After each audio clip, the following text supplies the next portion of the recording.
بسم الله الرحمن الرحيم بسم الله الرحمن الرحيم. السلام عليكم ورحمة الله وبركاته. إن الحمد لله نحمده ونستعينه ونستغفره ونعوذ بالله من شرور أنفسنا وسيئات أعمالنا. من يهده الله فلا مضل له ومن يضلل فلا هادي له. وأشهد أن لا إله إلا الله وحده لا شريك له وأشهد أن محمدا عبده ورسوله. يا أيها الذين آمنوا اتقوا الله حق تقاته ولا تموتن إلا وأنتم مسلمون. وبعد. Hadirin jamaah Masjid An-Nafi' Dago yang Allah muliakan, para pendengar Radio Tarbiyah Sunnah Bandung di mana saja Anda berada, kembali kita berjumpa melanjutkan pembahasan kitab Adawatus Syaitan lil Ins, permusuhan syaitan terhadap manusia. Kemarin sudah dibahas awal permulaan terjadinya permusuhan dari kalangan bangsa syaitan, dari kalangan bangsa jin kepada manusia, yaitu karena ketakaburan iblis yang menjadi penyebab mereka tidak mau taat kepada perintah Allah untuk sujud kepada Adam, lalu terusir dari surga, lalu dendamlah si iblis tersebut, lalu berupaya untuk menyesatkan Adam dan berhasil. Akhirnya kedua-duanya diusir dari surga, dan sejak saat itu dimulailah permusuhan antara syaitan dan bangsa manusia. Kapankah berakhirnya permusuhan ini? Permusuhan syaitan kepada manusia tak ada akhirnya, abadi. Tidak hanya di dunia, bahkan sampai ke akhirat terus. Adapun permusuhan manusia, syaitan kepada manusia di dunia ada dua jenis. Jenis pertama disebut permusuhan secara khusus. Artinya secara khusus syaitan itu memusuhi setiap individu manusia. Dimulai dari kapan? Dimulai dari sejak lahirnya manusia tersebut, syaitan langsung beraksi. Sebagaimana dalam hadis riwayat Bukhari dan Muslim, Nabi SAW bersabda, "Ma min mauludin yuladu illa nakhasahu syaitan fayastahillu sarikha min naskhati syaitan illa ibna Maryam wa ummah." Tak ada satupun bayi yang lahir kecuali dipecut oleh syaitan, lalu berteriaklah, menjeritlah bayi tersebut karena pecutan syaitan, kecuali dua, yaitu ibnu Maryam dan ibunya, yaitu Nabiullah Isa dan ibunya Maryam. Jadi sejak mulai lahir langsung syaitan beraksi, melakukan serangan di awal kelahiran manusia tersebut dan terus berlangsung selama manusia itu hidup. selama hayat di kandung badan, selama ruhnya masih berada dalam jasadnya, selama itu syaitan terus memusuhi dan menyerang untuk menyesatkan manusia dari jalan Allah Azza wa Jalla. Berkata Nabi SAW, "Inna syaitan qal, wa izzatika ya Rabbi, la abrahu ugwi ibadaka ma damat arwahuhum fi ajsadihim." Berkata syaitan, demi kemuliaan-Mu ya Allah, aku akan selalu menyesatkan hamba-hamba-Mu selama ruh-ruh mereka berada dalam jasad-jasad mereka. Hadis ini riwayat Imam Al-Hakim dalam kitab Al-Mustadrak. Lalu beliau mensahihkannya dan disepakati kesahihannya oleh Imam Al-Zahabi. Syekh Al-Albani dalam kitab Sahih Al-Jami menyatakan hadis ini hasan. Maka karena syaitan setiap detik, setiap saat selalu menggoda, menyerang di setiap detik dalam setiap keadaan apapun yang kita lakukan, maka wajib bagi kita untuk meminta perlindungan kepada Allah dari godaan syaitan dan melakukan segala upaya untuk bisa selamat dari godaan syaitan. Berkata Nabi SAW, "Inna syaitan ya'ti ala ahadikum fi kulli syai'in min sya'nih hatta yahdurahu inda ta'amih." Sesungguhnya syaitan selalu mendatangi kalian di setiap keadaan, sampai syaitan pun mendatangi ketika orang itu makan. Maka apabila ada makanan yang jatuh, jangan dibiarkan untuk syaitan. Pungutlah, bersihkan kotoran yang ada nempel di makanan itu, lalu makanlah tanpa perlu bilang belum 5 menit.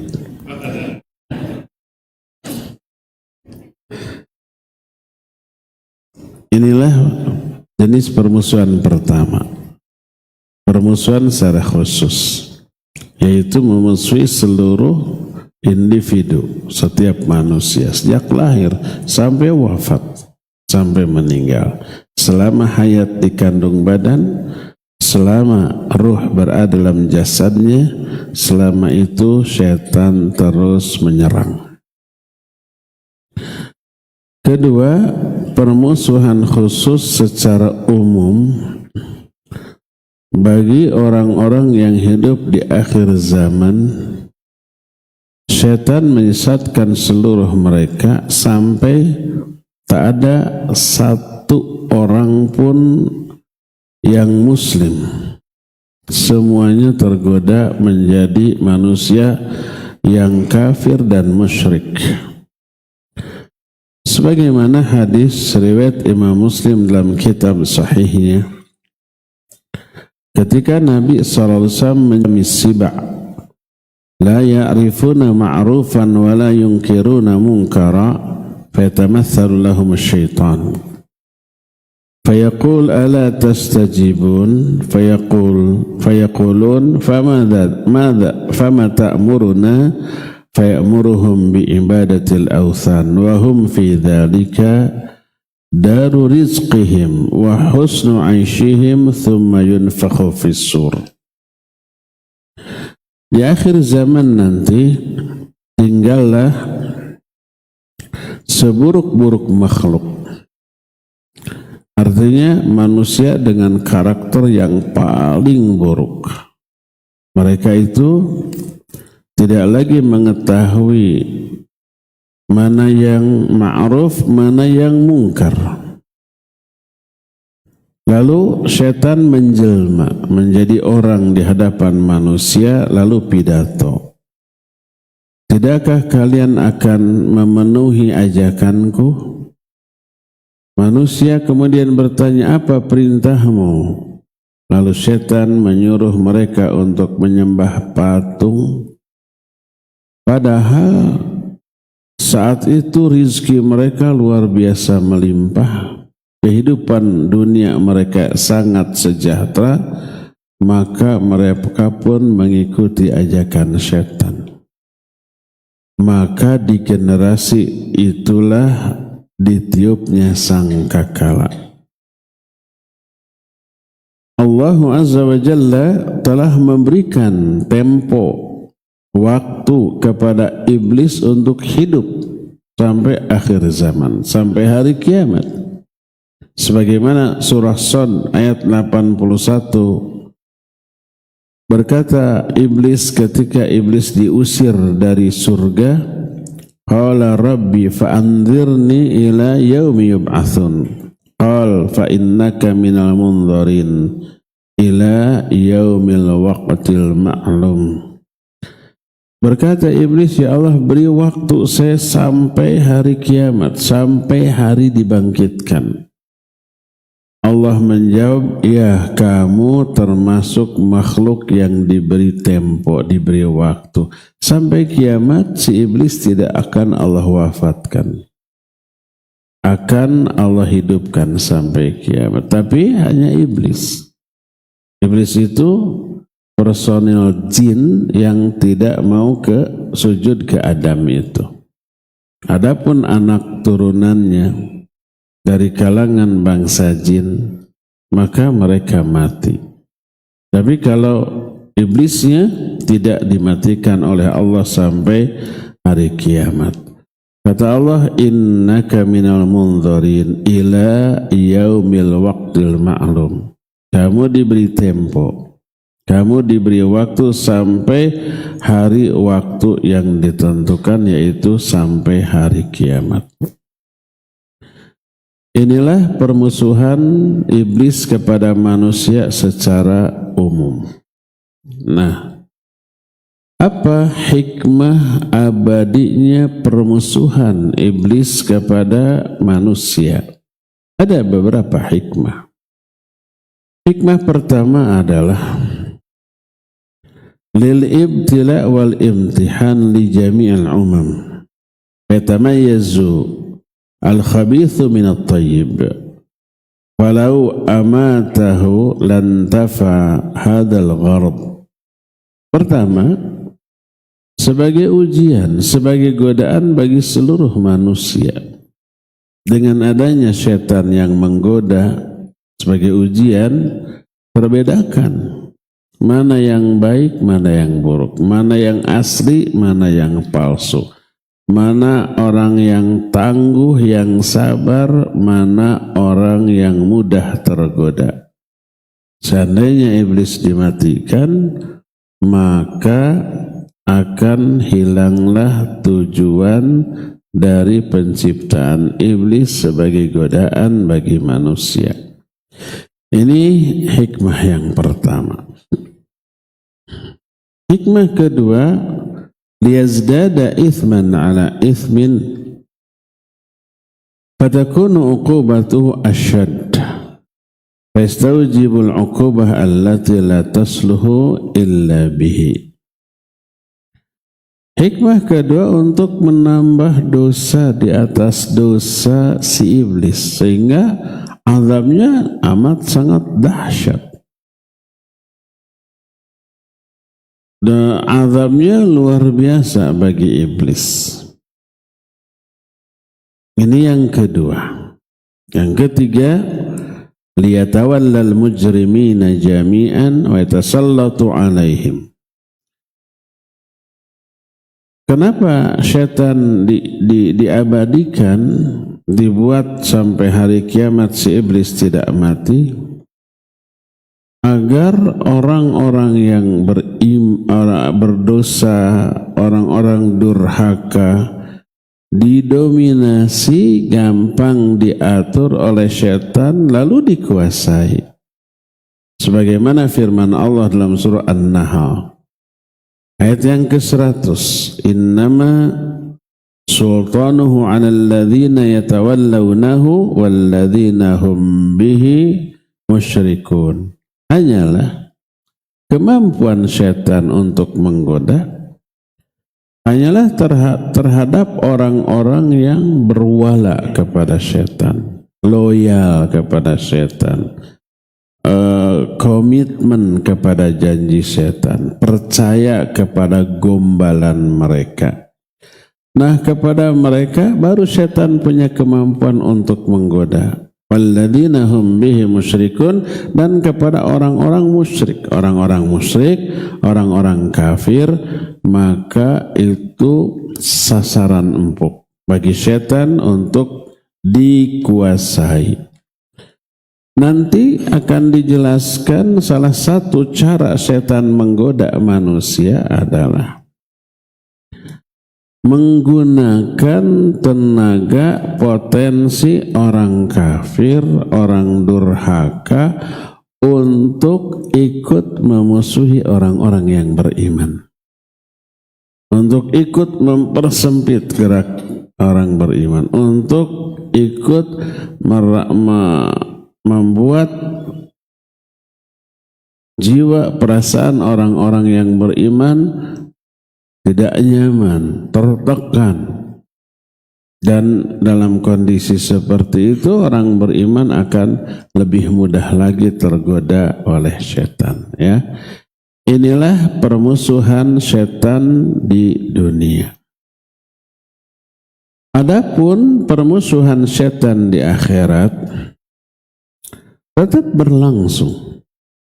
Setan itu nanti pidato di hadapan manusia-manusia yang telah disesatkannya, dan mereka komplain kepada setan karena dulu telah mentaati setan, telah ikut langkah-langkah setan.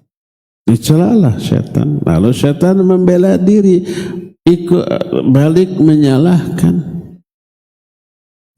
Sebagaimana firman Allah dalam surah Ibrahim 22, kata Allah, setan berkata berkhutbah di neraka di hadapan para pengikutnya dari kalangan manusia dan jin. Apa kata si setan? Innallaha wa'adakum wa'dal haqq wa wa'antukum fa akhlaftukum wa ma kana li 'alaikum min sultan illa an da'autukum fastajabtum li fala talumuni walumu anfusakum ma ana bimusakhkhirikum wa ma antum bimusakhkhiri inni kafartu bima asyraktumuni min qabl innadh dhalimina lahum 'adzabun alim. Kata setan, ini buka rahasia yang dulu waktu di dunia tidak disadari oleh manusia. Apa kata setan? Sungguhnya Allah telah memberikan janji kepada kalian dengan janji yang benar, baik kepada yang beriman ataupun yang durhaka. Yang beriman dijanjikan pahala, dijanjikan nikmat kubur, dijanjikan kenyamanan di akhirat, dijanjikan surga. Kepada orang yang durhaka dijanjikan azab di alam kubur, penderitaan di padang mahsyar, hisab yang susah, sampai akhirnya ke neraka. Itu semua janji Allah itu benar, kata iblis. Wa'antukum fa akhlaftukum, aku pun memberi janji kepada kalian tapi aku menyelisihi janjiku.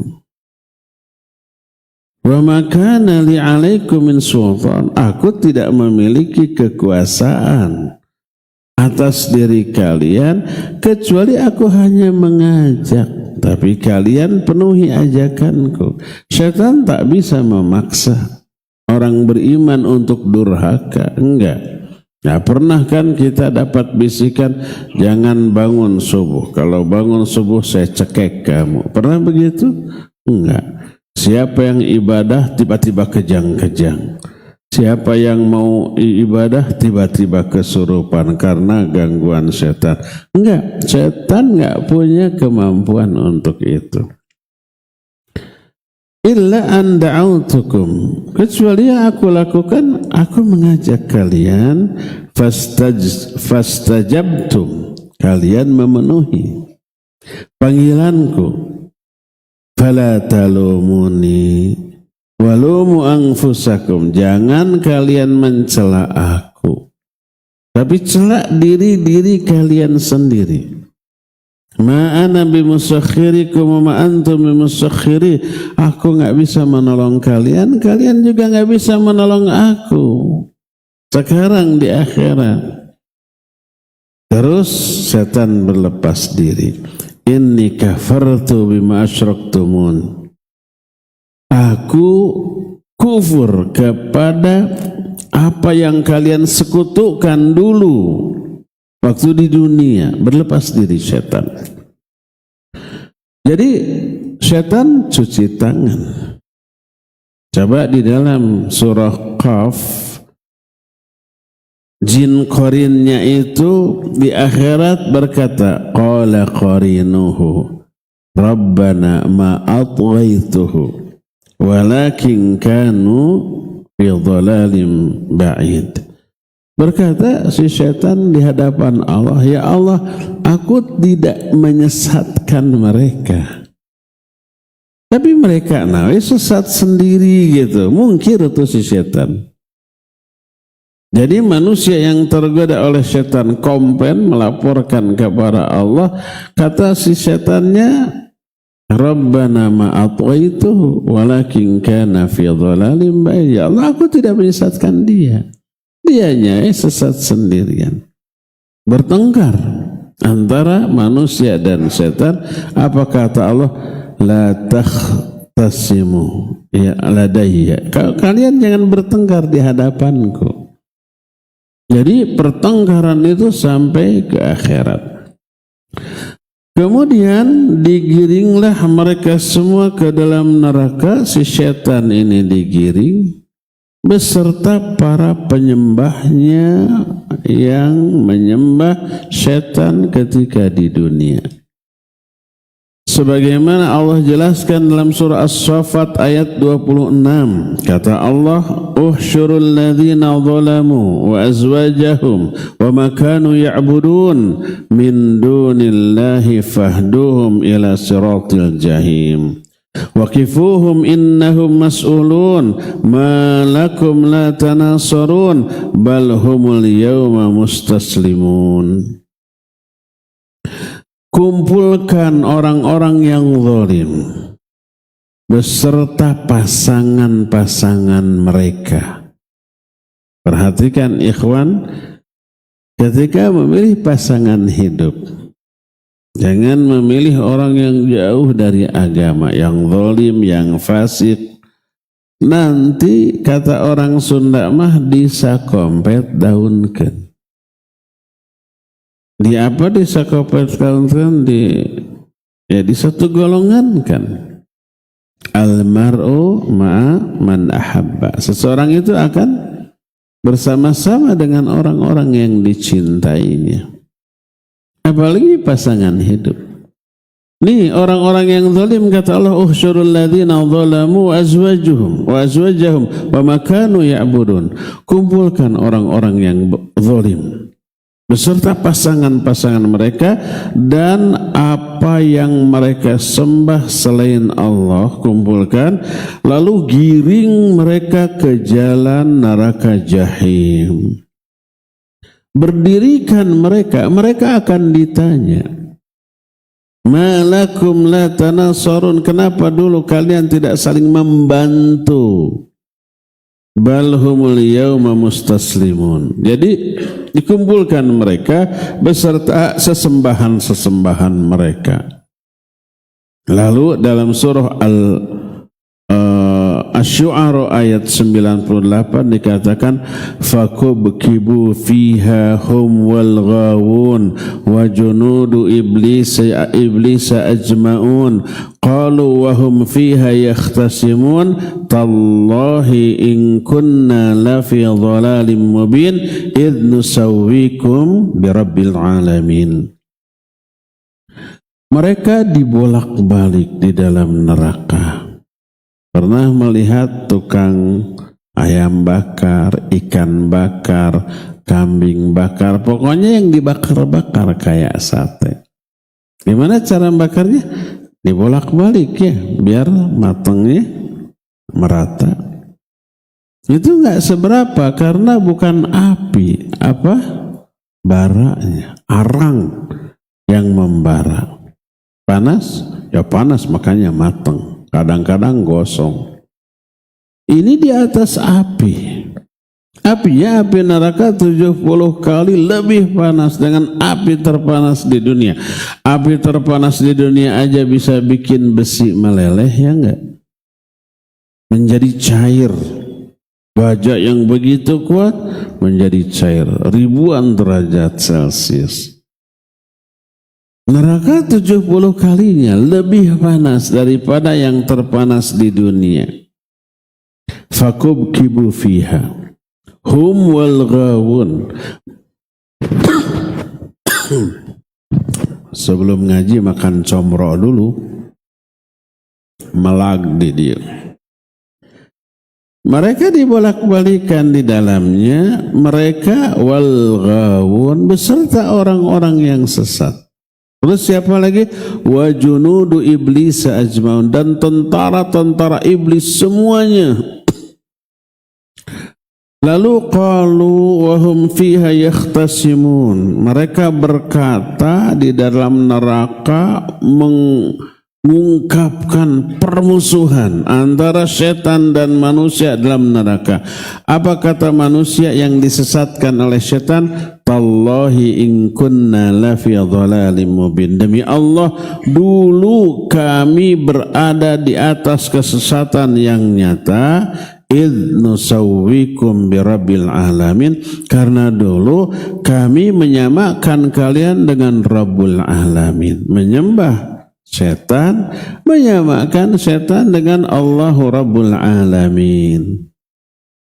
Di dalam surah Al-Hasyr 17 dikatakan fakana aqibatahuma annahuma finnari khalidaini fiha wa dzalika jazaa'udz zalimin. Maka akibatnya kedua-duanya, setan dan manusia, masuk ke dalam neraka, dua-duanya kekal di dalamnya, dan itulah balasan bagi orang-orang yang zalim. Jadi ternyata sampai di akhirat pun mereka tetap berantem, mereka tetap bermusuhan. Manusia menyalahkan setan, setan berlepas diri. Kami tidak menyesatkan kalian, kalian yang sesat sendiri. Dijelaskan dalam surah Az-Zukhruf ayat 76, innal mujrimina fi adzabi jahannam khalidun la yufattaru anhum wa hum fihi mublisun wa ma zalamnahum walakin kanu humudz zalimin. Sesungguhnya orang-orang durhaka, kedurhakaan mereka karena memang disesatkan oleh setan. Mereka berada di dalam azab neraka jahanam secara abadi.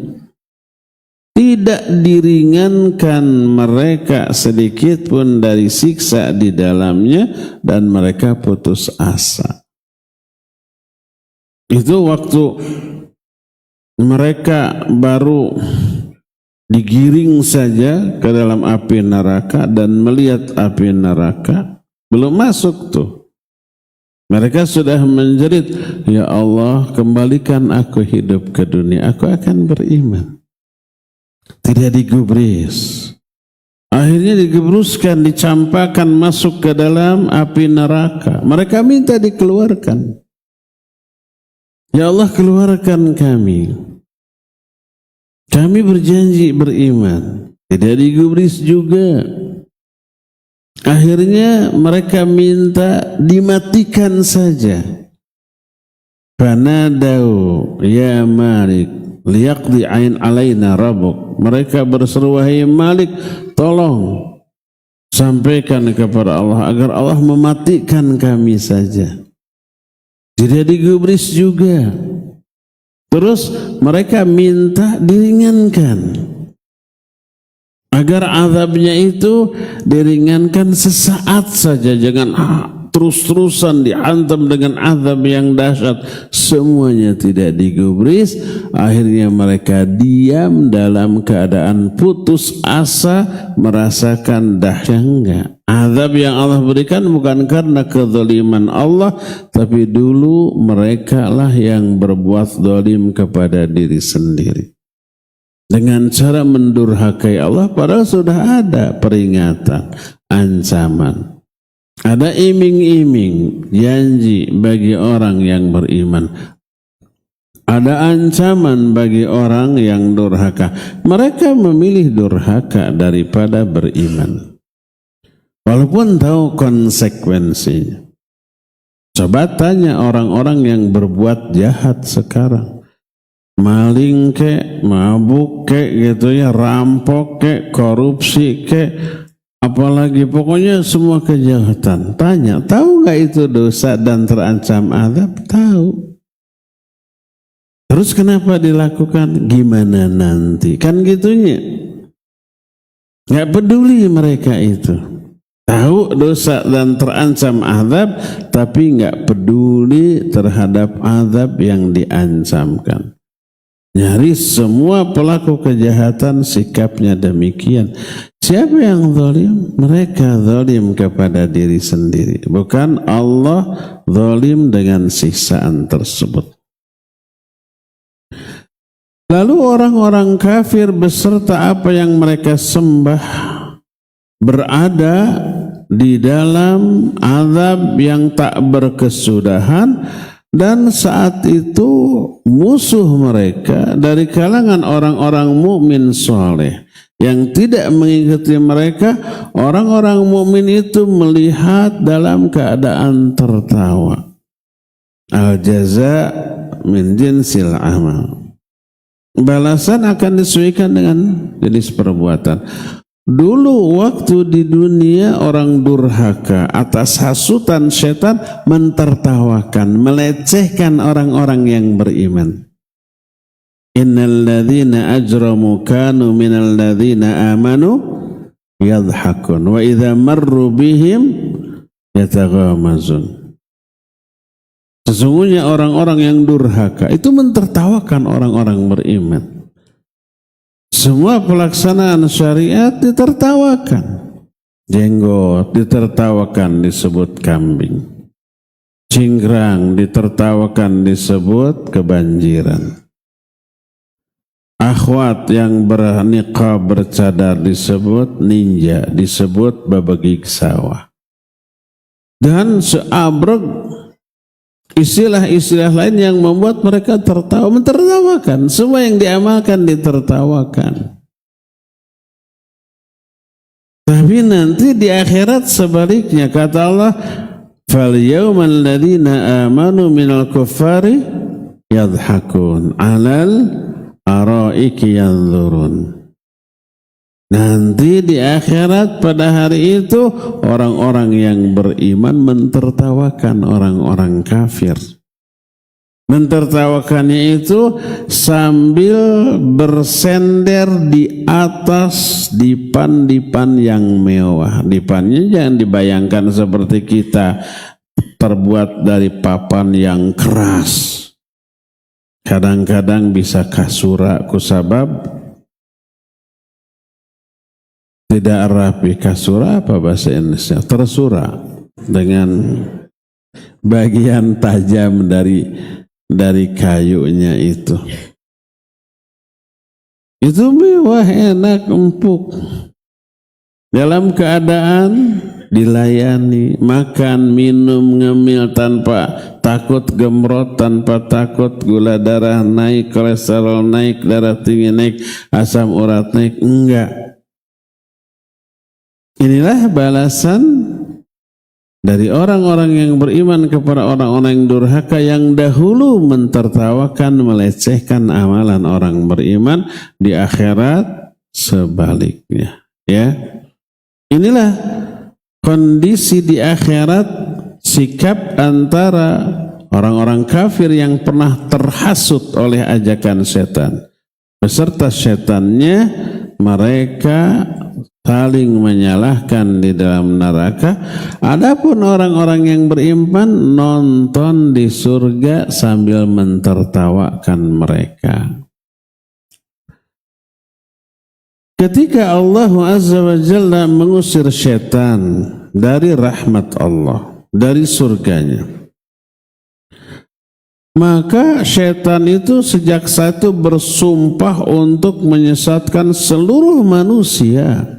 Tapi ada tapinya, ada satu tipikal manusia yang kata setan tidak akan mungkin mampu saya goda.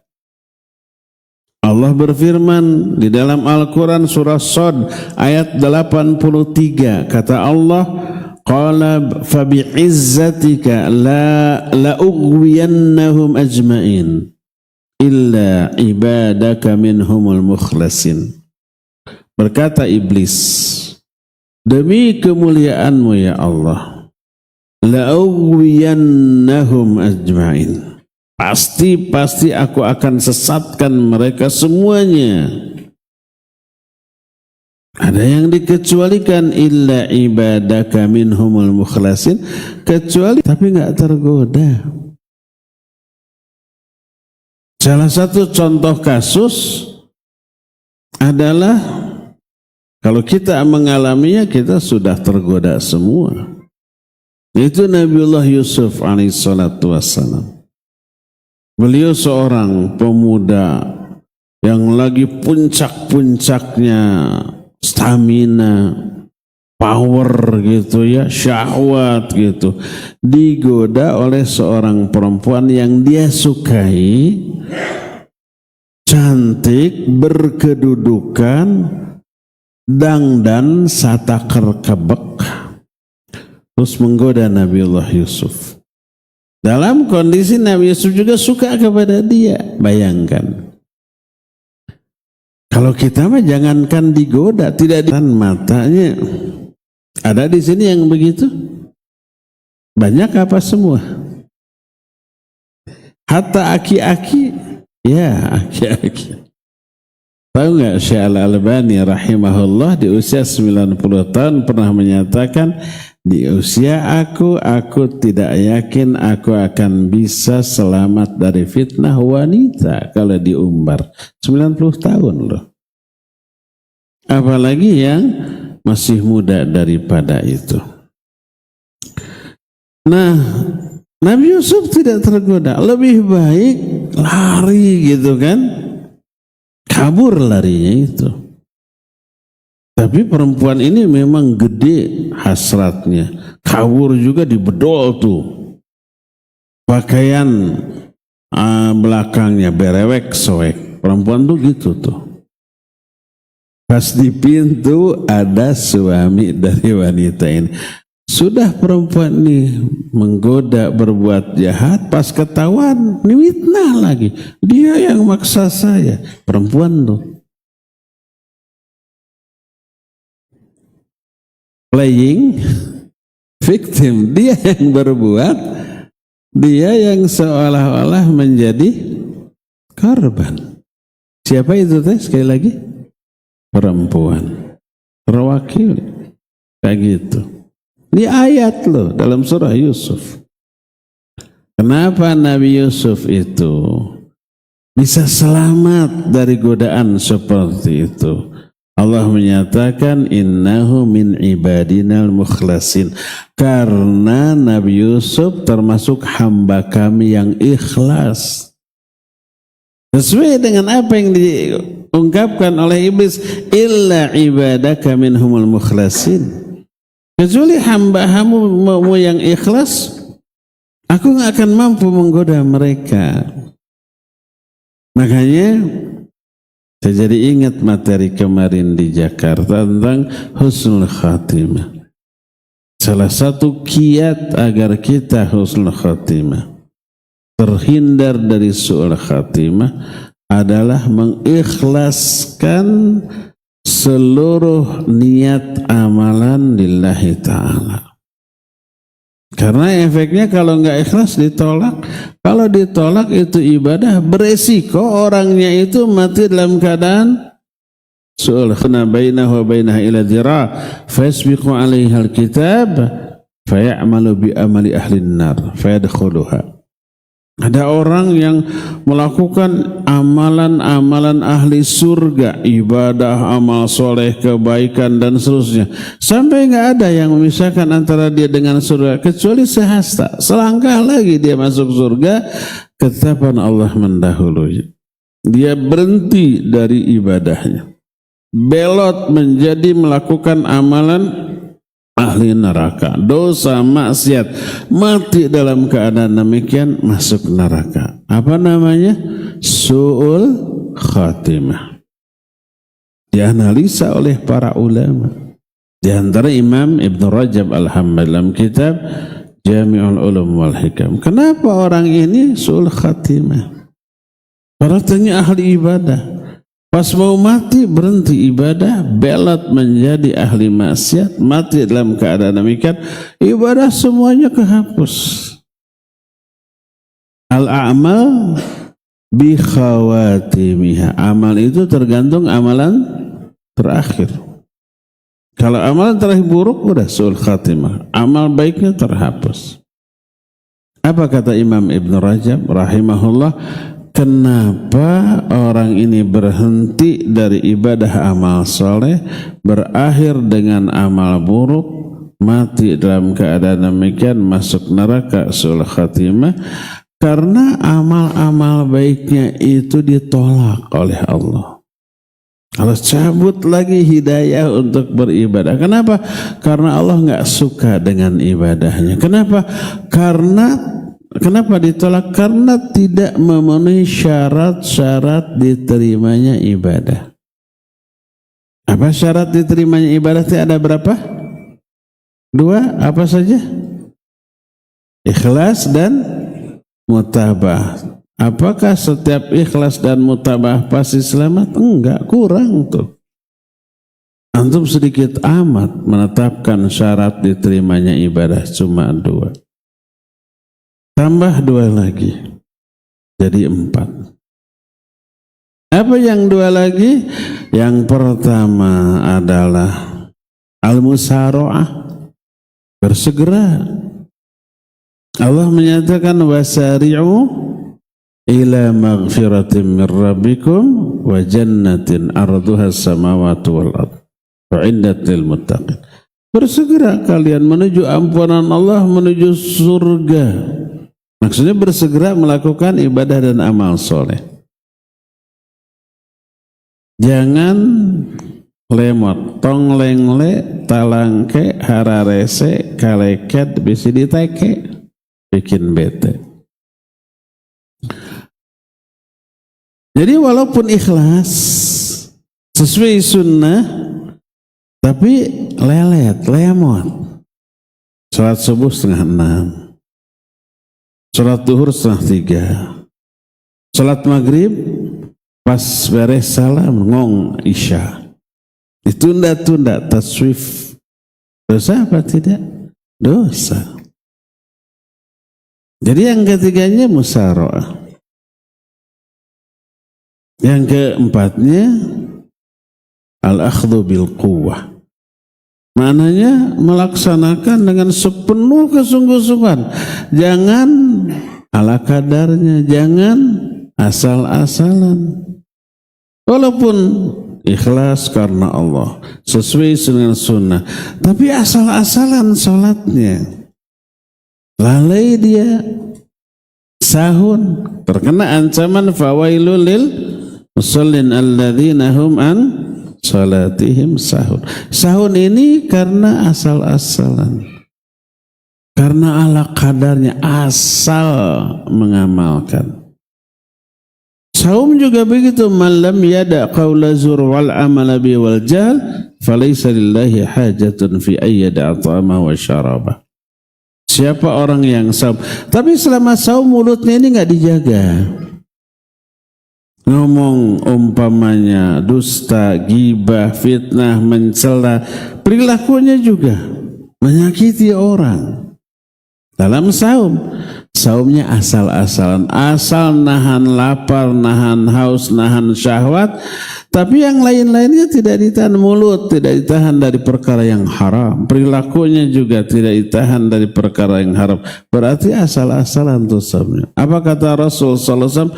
Falaisa lillahi hajah fi ayyada ta'ama wa syaraba. Allah enggak butuh kepada orang yang saumnya kayak gitu. Lihat haji dan umrah, kata Allah, faman farada fihinna al-hajj fala rafatha wala fusuqa wala jidala fil hajj. Siapa yang haji jangan rafath, jangan fasik, jangan jidal. Itu jaga semua selama haji. Kalau hajinya hanya asal umpamanya mabit di Mina di hari tarwiyah, tanggal 9-nya ke Arafah sampai maghrib, malam tanggal 10-nya mabit di Muzdalifah, tanggal 10-nya kembali ke Mina, melakukan jumroh, melakukan tawaf ifadah, melakukan penyembelihan tahalul, beres saja. Tapi selama itu mulutnya enggak dijaga. Di Minanya, di Arafahnya, di Muzdalifahnya sambil ngariung ngerokok. Ada yang begitu banyak. Meracuni orang-orang di sekitarnya, pas kita tegur ngambek. Itu fusuk. Jadi selama hajinya rafas, fasik, jidal, asal-asalan tuh ditolak, tidak diterima oleh Allah Azza wa Jalla. Tahu kan dua anak yang berkurban, dua-duanya melaksanakan. Yang satu kurbannya dengan terbesar dan terbaik karena ketakwaan yang melandasi ini, yang perintah Allah nih harus yang terbaik. Yang satu lagi ngerjakan, tapi dipilih yang terkecil. Akibatnya ini ditolak, itu diterima. Kalau Allah menyatakan innama yataqabbalallahu minal muttaqin, Allah hanya menerima amalan dari orang bertakwa. Maka jangan asal mengerjakan. Asal mengerjakan ditolak oleh Allah. Salat asal, sahun ditolak, diazab. Saum asal menahan lapar, haus, syahwat, tapi tidak menahan diri dari perkara yang haram, ditolak. Haji juga begitu, kurban juga begitu, yang terbaik. Kan nanti sebentar lagi kita kurbannya. Lama ketang, masih lama. Ramadan aja belum. Nanti jangan nanya ke panitia, yang termurah berapa? 3 juta, yang 2 juta ada. Padahal budgetnya banyak tuh uangnya. Tanya berapa yang termahal? 10 juta, 20 juta ada enggak? Enggak ada, cari dulu, jangan nyerah gitu. Kalau ada budget, cari yang tergede. Se-Bandung Raya di Ubek, cari yang tergede.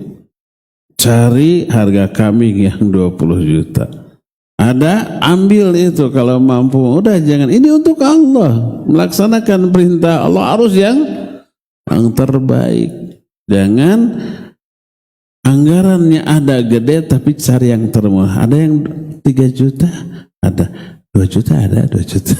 Terus nih, akhirnya anak napisan ayat dilaksanakan nggak sah, nggak diterima nanti, ya. Jadi lihat bahwa untuk Allah Azza wa Jalla harus yang paling baik. Jadi baru diterima ini amalan. Ikhlas mutaba'ah, musara'ah, al-akhdhu bil quwwah. Selain ikhlas, selain mengikuti contoh Nabi sallallahu alaihi wasallam sunnah, juga segera jangan ditunda-tunda dan bersungguh-sungguh. Segenap kemampuan kita kerahkan. Baru ini akan diterima. Kalau tidak diterima, maka Allah cabut hidayah, Allah campakkan keinginan untuk berbuat dosa, mati dalam keadaan demikian su'ul khatimah. Jadi lihat, salah satu syarat diterima ibadah ikhlas. Orang yang ikhlas Allah wafatkan dalam keadaan husnul khatimah, yang tidak ikhlas Allah wafatkan dalam keadaan su'ul khatimah. Yang tidak ikhlas mudah digoda oleh setan. Maka setan karena sudah bersumpah akan menyesatkan seluruh manusia, dia mengerahkan segenap kemampuan, melakukan segala cara untuk menyesatkan manusia, dan Allah menantang mereka. Kata Allah dalam Al-Quran surah Al-Isra ayat 64, kata Allah, wa ajlib alaihim bi khailika wa rajilika. Kerahkan oleh kamu pasukan berkuda apa? Kavaleri dan pasukan infanteri. Khailika pasukan berkudamu, rajulika pasukan pejalan kakimu. Kerahkan pasukan kavaleri, pasukan infanteri untuk menggoda manusia. Itu Allah menyuruh kepada si iblis. Silakan. Apa maknanya? Ketika menjelaskan hal ini berkata Imam Ibnu Katsir rahimahullah, ayat tasallat alaihim bi kulli ma taqdiru alaihi fil khayli war rajuli kinayah an jami'i makaidi syaitan. Kata Imam Ibnu Katsir, coba goda mereka tuh manusia dengan segenap kemampuanmu, kerahkan pasukan berkudamu, pasukan pejalan kakimu. Ini kinayah, ungkapan dari seluruh cara setan menipu manusia. Oleh karena itu wajib bagi kita semua mengetahui taktik strategi mereka dalam menyesatkan manusia agar kita bisa mengantisipasinya. Coba kalau ada pertandingan olahraga apapun tuh, main bola, badminton, tarung bebas, MMA atau UFC atau tinju. Salah satu yang harus disiapkan adalah melihat gaya permainan lawan, kan gitunya. Harus ada antisipasinya nih. Setelah tahu kekuatannya sih, kelemahannya di sini, gayanya begini begitu, lalu disiapkan.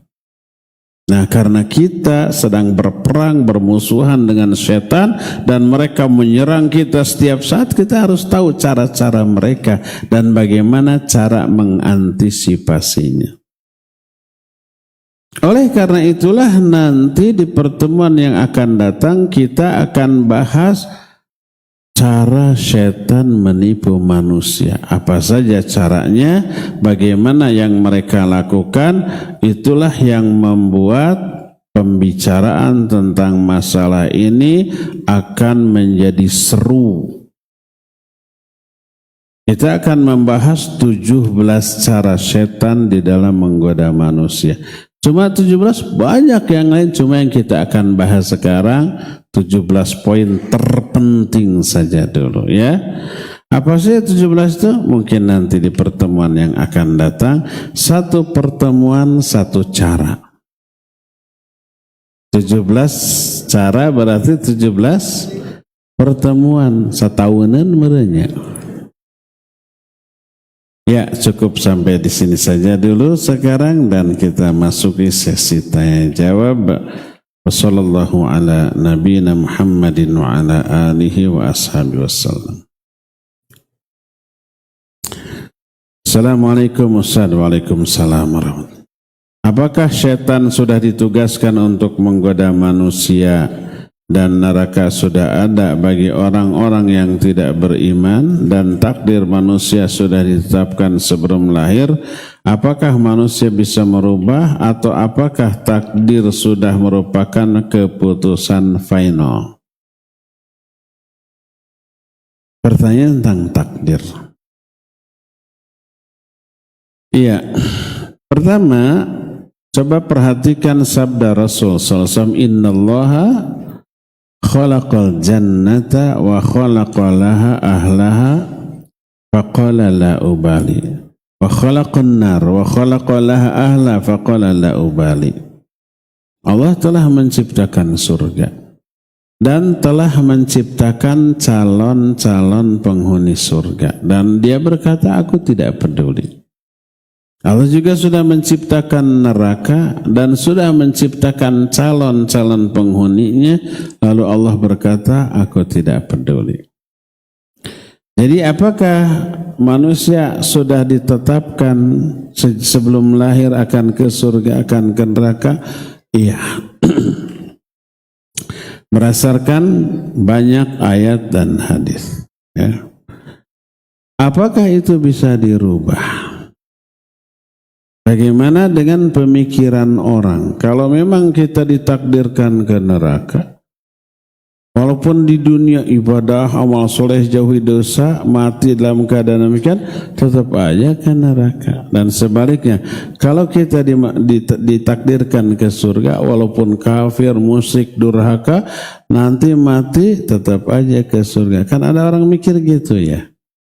Ini orang kurang lengkap informasinya.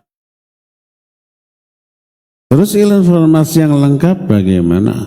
Allah mentakdirkan sesuatu dan mentakdirkan seluruh jalan-jalan menuju sesuatu tadi. Kalau Allah mentakdirkan seseorang punya anak, pasti Allah takdirkan dia menikah.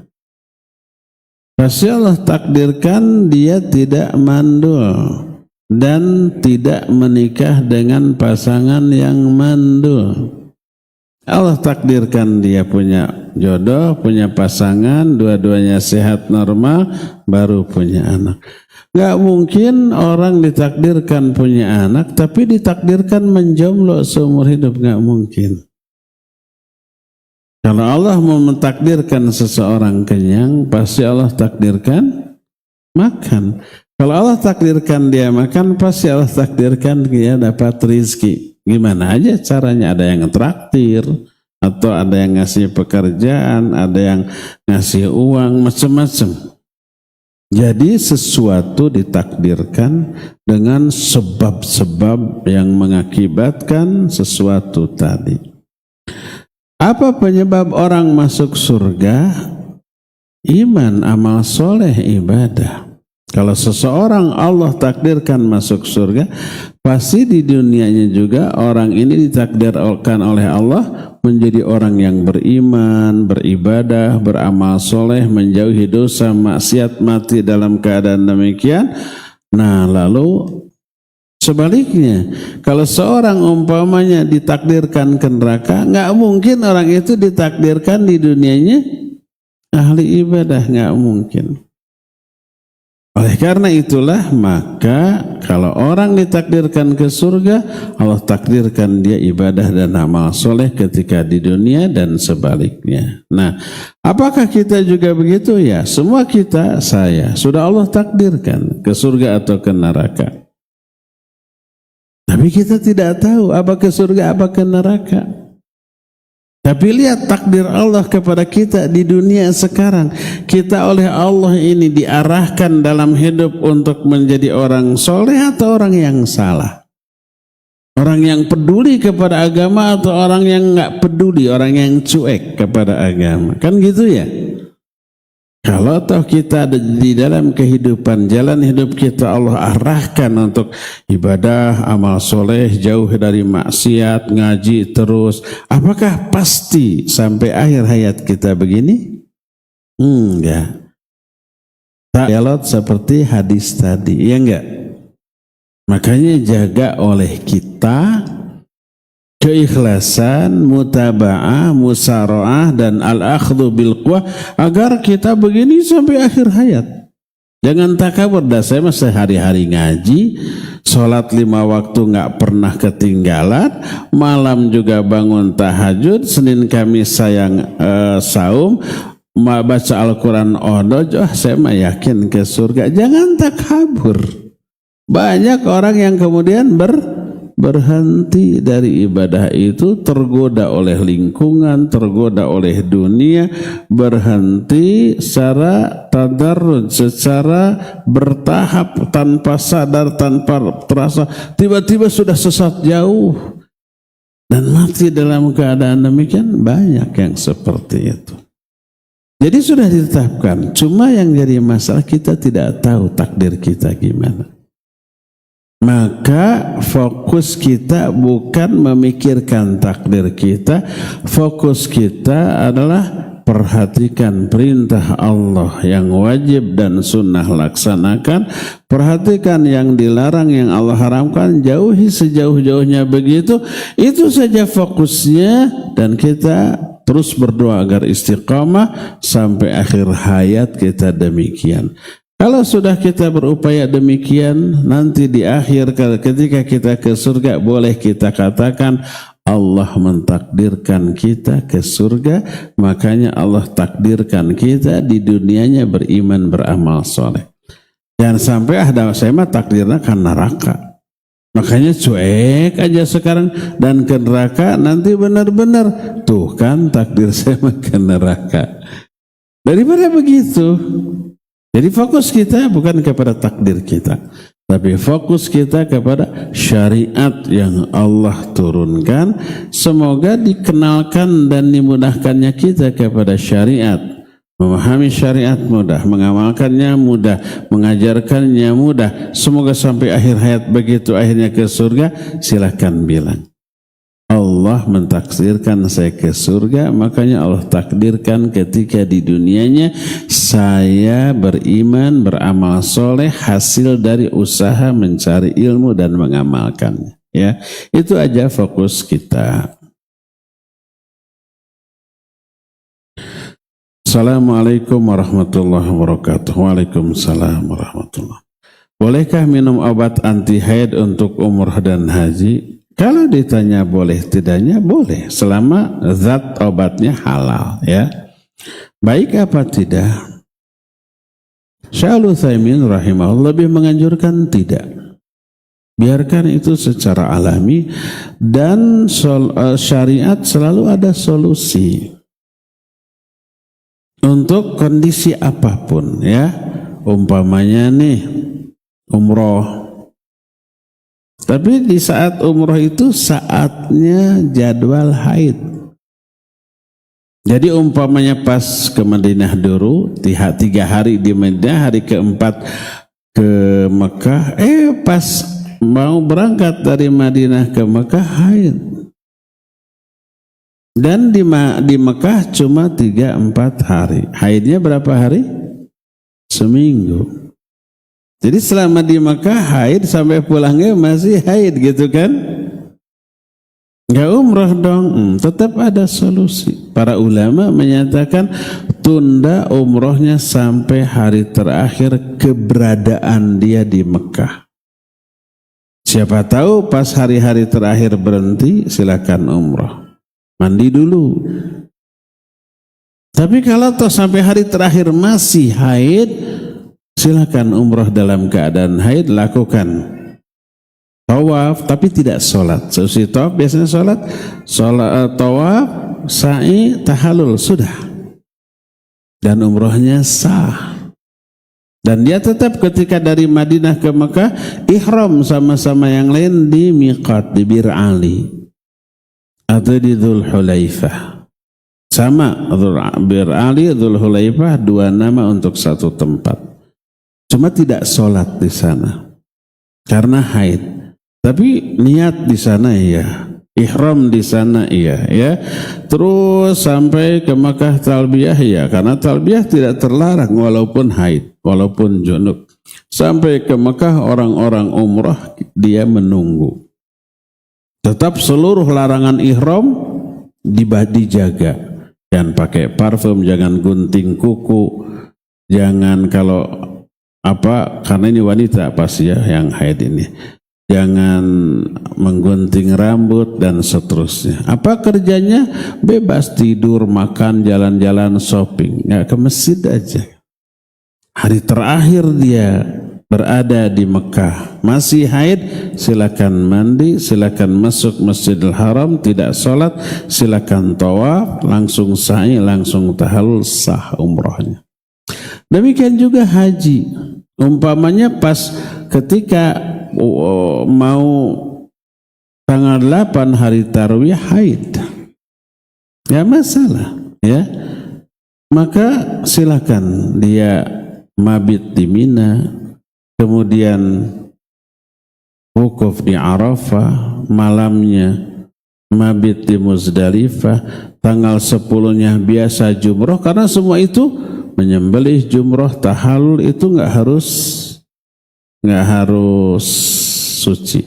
Pas tawaf ifadah, pas tawaf ifadah tunggu sampai suci. Kalau sebelum suci sudah harus pulang, silakan tawaf ifadah walaupun dalam keadaan haid dan tidak sholat seusai tawaf. Sudah beres. Kecuali karena tawaf ifadah rukun haji.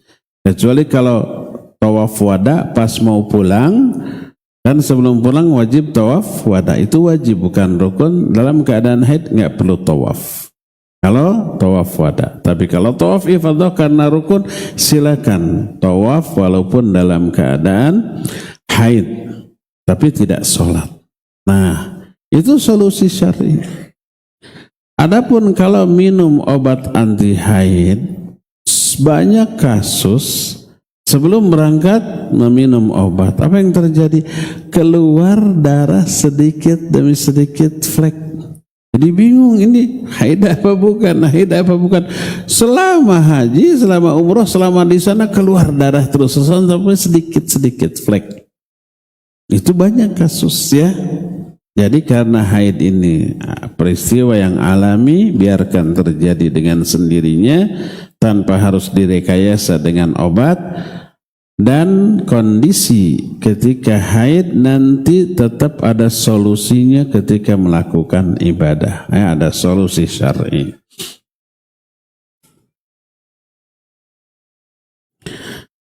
Apakah bagian luar Masjid An-Nafi ini yang ditutupi atap masih termasuk bagian masjid atau pelataran? Itu gitu. Atau ini? Wallahu a'lam. Jadi hadis batas masjid tidak ada penjelasan dari Quran Sunnah. Kalau tidak ada penjelasan dari Quran Sunnah, dikembalikan ke uraf, kesepakatan kita, mana batas masjid, bagian dalam mana, bagian luar mana. Di batas masjid itulah berlaku hukum-hukum syar'i. Ketika masuk masjid, baru masuk masjid.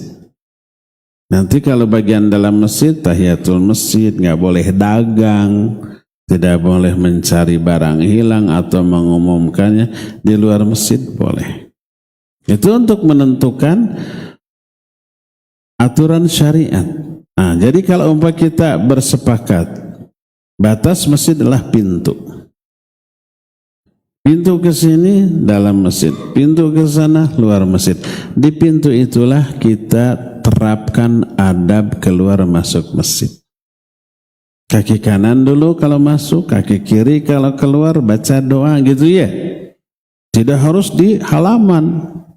Ada pagar halaman, bukakan panto baru kaki kanan melangkah, enggak. Tapi yang disepakati adalah pintu. Teras masjid, luar masjid. Apalagi halaman itu luar masjid, ya. Makanya di teras atau apalagi di halaman boleh jual beli, boleh ngampar dagang, boleh mencari barang hilang, boleh promosi di sana, ya. Dan tidak ada tahiyat halaman. Yang ada tahiyat masjid, ya. Kalau saya berpikir batasannya adalah pintu, ya. Adapun teras yang di di tiungan dipakai atap, itu antisipasi kalau masjid penuh dan orang yang terpaksa sholat di luar terlindungi dari panas dan hujan. Tapi kalau tidak penuh seperti sholat biasa, maka itu dianggap di luar masjid. Wallahu a'lam. Saya dan suami nikah siri dan LDR, tinggal beda kota. Istri keberapa nih? Di awal kami berkomitmen untuk tidak akan menuntut apapun, saling mengikhlaskan. Untuk nafkah lahir dan batin, ketemunya kapan saja. Baru-baru ini saya mendengar kajian bahwa meskipun saya ikhlas, suami tak menafkahi, tapi menurut kajian yang saya dengar, suami berdosa tidak menafkahi saya karena menafkahi hukumnya wajib. Tah eta betul. Itu ayat. Wa bima anfaqu min amwalihim ar-rijalu qawwamuna 'ala nisa bima faddalallahu ba'dahum 'ala ba'd wa bima anfaqu min amwalihim. Jadi kewajiban suami menafkahi istri lahir dan batin. Ketika tidak ditunaikan, dosa. Nabi SAW menyatakan, kafa bil mari ithman idza dhayya'a mayya'u. Cukuplah seseorang itu berdosa kalau dia menyia-nyiakan tanggung jawab kepada orang yang ada di bawah wewenangnya, ya. Iya, tidak boleh. Kalau memang tidak menafkahi lahir batin, ngapain ditikah? Nafkah batin, ya, butuh. Kalau nggak ditunaikan, untuk apa ditikah? Bolehkah seseorang memilih madhab yang berbeda dalam perkara yang berbeda? Misal memilih pendapat madhab Syafi'i dalam hal hukum umroh, tapi memilih pendapat madhab Hanafi dalam tata cara pelaksanaan sholat. Ini namanya talfiq, tidak boleh. Talfiq itu akhdul qaul bima yunasibul hawa. Mengambil pendapat yang sesuai dengan hawa nafsu. Ini madhab ini lebih enteng dalam perkara ini diambil. Kalau dalam perkara itu berat, mengambil madhab lain. Nggak boleh. Itu namanya apa? Talfiq. Tapi kalau umpamanya kita memilih pendapat ini karena dalil tentang hal ini lebih kuat, madhab ini, dalam hal lain madhab yang itu lebih kuat, kita ambil. Maka kita ambil pendapat yang didasarkan pada dalil yang lebih kuat, ya itu betul, ya dibolehkan. Tapi kalau pertimbangannya mana yang lebih mudah, yang lebih enteng, yang lebih tidak berisiko, itu berarti sesuai dengan hawa nafsu. Jika ihram di atas pesawat, bagaimana kosmetik yang dipakai sejak dari Jakarta? Bisa hanya dihapus dengan air tisu biasa karena ada pewanginya. Sebelum ihram untuk laki-laki, sunnah pakai wangi-wangian. Ada 4 sunnah sebelum ihram. Sunnah nggak wajib. Kalau nggak apa-apa. Pertama, mandi, bersih-bersih. Tidak wajib. Kalau yang kedua mandi, terus nggak mandi, nggak apa-apa. Kedua, gunting kuku dulu, gunting yang kira-kira akan menghalangi seperti kumis terlalu panjang, gunting dulu. Kumisnya bukan bibirnya. Kuku kaki, kalau tersandung nanti copot, ya. Itu juga sunnah. Kalau dibiarkan kukunya panjang, nggak masalah, sah. Tapi ini sunnah. Ketiga, untuk laki-laki pakai wangi-wangian, tapi wangi-wangiannya wajib ke badan, tidak boleh ke pakaian ihram. Nanti pas ihram badannya masih wangi, ya iyalah. Ya harus disusutan dulu. Itu termasuk sunnah sebelum ihram. Yang keempat, khusus untuk laki-laki memakai ihram secara irtidah. Irtidah itu menutupkan kain ihram ke kedua bahu semuanya. Bunyi gitu ya. Itu 4 sunnah ihram. Nanti setelah ihram masih wangi nggak apa-apa. Asal setelah ihram jangan semprot pakai pewangi. Nah ini nggak boleh ya. Nah kadang kalau kita dari sini langsung umroh ke Mekah, langsung mendarat di Jeddah, mikot kita namanya di Yalamlam itu sudah terlewat ketika kita di atas pesawat kira-kira 20 menit sebelum mendarat. Itu sudah sampai di mikot. Di sanalah kita ihram. Ihram itu apa? Niat memulai ibadah umrah di tempat mikot. Itu ihram. Begitu niat sudah ihram dia. Kenapa niat itu disebut ihram? Makna ihram itu mengharamkan. Karena niat tersebut mengharamkan 7 perkara yang tadinya halal. Pakai wangi-wangian sudah haram. Gunting kuku, gunting rambut, mencabuti bulu ketiak itu juga haram. Ya, untuk laki-laki memakai penutup kepala yang langsung nempel di kepala seperti kopiah, sorban, topi itu haram. Kecuali pakai payung yang nggak nempel boleh. Memakai pakaian biasa ini haram dan seterusnya. Maka niat yang ditetapkan di miqat itu disebut ihram. Dan ihram bagi orang yang langsung ke Jeddah itu miqatnya sudah terlewat 20 menit sebelum mendarat. Nah di pesawat itulah kita ihram. Jadi sebelum melewati miqat kita sudah ganti baju. Jangan pakai bagian begini, pakai pakaian ihram dulu ya. Pakai parfum dulu. Tapi badan jangan ke pakaian ihram. Kalau pakaian ihram wangi harus dicuci. Makanya nggak boleh pakaian ihram kan waktu sebelum berangkat pasti dibagi dulu, beli dulu. Nggak boleh dicuci pakai pewangi. Dicuci boleh. Tapi direndam pakai pewangi, pas disetrika semprot lagi, nggak boleh. Biarkan jangan wangi ya.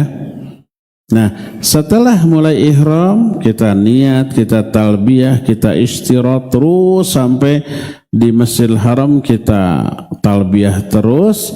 Badan kita masih wangi karena disemprot nggak masalah ya. Asal disemprotnya sebelum ihram.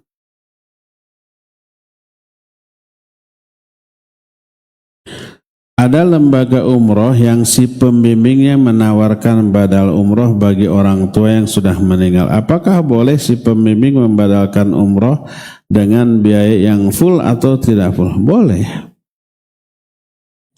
Nggak apa-apa ya. Asal satu orang membadalkan, satu nggak boleh. 10 dibadalin sama satu orang. Biar gede bayarannya. Nggak boleh. Dan tidak harus full, umpamanya biaya umroh dari sini 40 juta. Lalu dibadalkan 40 juta juga enggak ya. Paling 5-10 juta saja ya.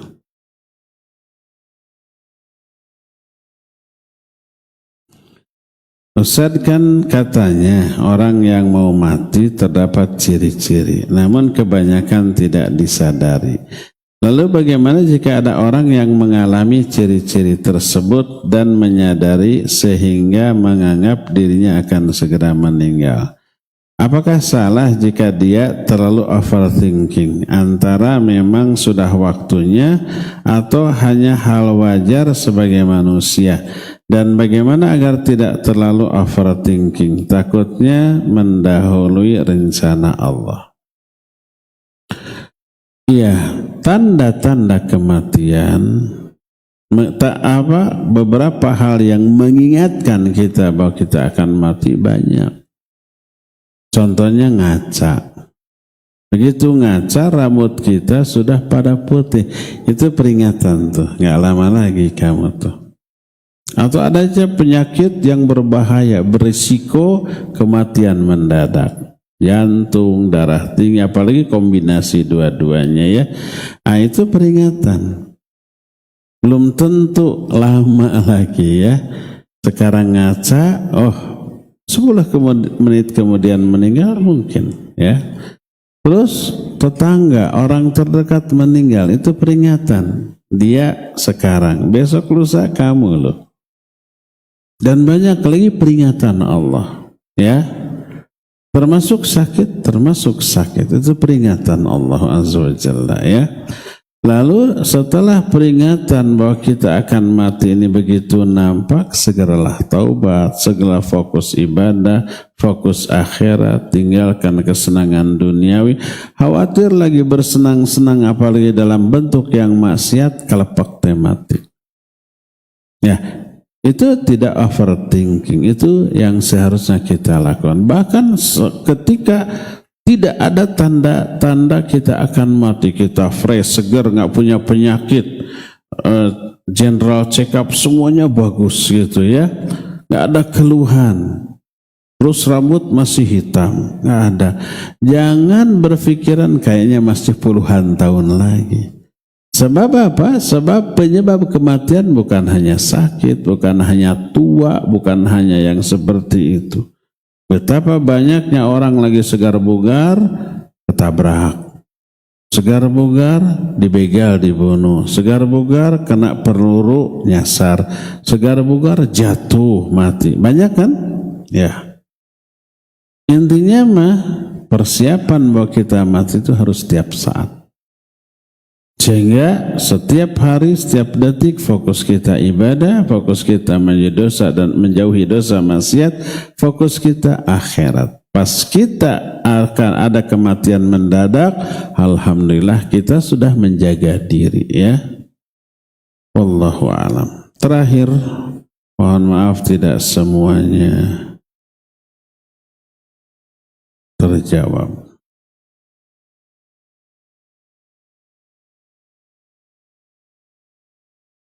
Di rumah terdapat foto-foto keluarga. Malaikat tidak akan datang ke rumah. Sementara mertua tidak mau menurunkan foto itu karena tidak yakin dengan yang anak ucapkan. Bagaimana? Kalau tidak yakin dengan ucapan kita, yakinlah dengan hadis Nabi SAW. Innal malaikata la tadkhulu baitan fihi suwar. Malaikat tidak akan masuk ke satu rumah yang di dalamnya ada foto. Ini bukan ucapan saya, Pak.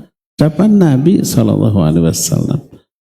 Dan kemudian dijelaskan oleh para ulama. Gitu ya tuh ya. Kalau ke kita kalau ke kita tidak menurutkan ucapan kita, bilang ini ucapan, bukan ucapan saya. Ini ucapan Nabi, ini hadisnya gitu ya. Tanya ke Syekh Google kalau tidak percaya ya. Ada seorang teman yang suka sekali ngambil sesuatu lebih banyak dari yang dijatahkan. Teman-temannya memakluminya. Tapi apakah dia berdosa atas kelebihan yang diambilnya tadi? Apakah haram yang diambil yang di luar jatahnya tadi? Kalau bukan haknya, yang diambil hak orang lain ya nggak boleh, haram. Jangankan itu. Sekarang hak bersama. Tapi ada tapinya. Kalau kita mengambil lebih menimbulkan madarat, maka tidak boleh. Contohnya kata Rasul SAW, ya gulam sammillah kul biyaminik kul mimma yalik. Aina, sebut nama Allah ketika mau makan. Makan dengan tanganmu, makan yang terdekat denganmu. Ya boleh mengambil makanan yang terjauh. Ini kalau makanannya sama. Kalau makanannya berbeda, di depan kita sambal, daging di sono. Boleh ngambil daging yang terjauh. Tapi kalau sama-sama kurma di depan kita, kurma yang jauh kurma. Atau buah-buahan di sini duku, di sana duku. Di sini musangking, di sana musangking. Nggak boleh ngambil dari yang jauh, tapi ngambillah yang terdekat. Kalau jenis makanannya sama, dianalisa oleh para ulama. Kenapa?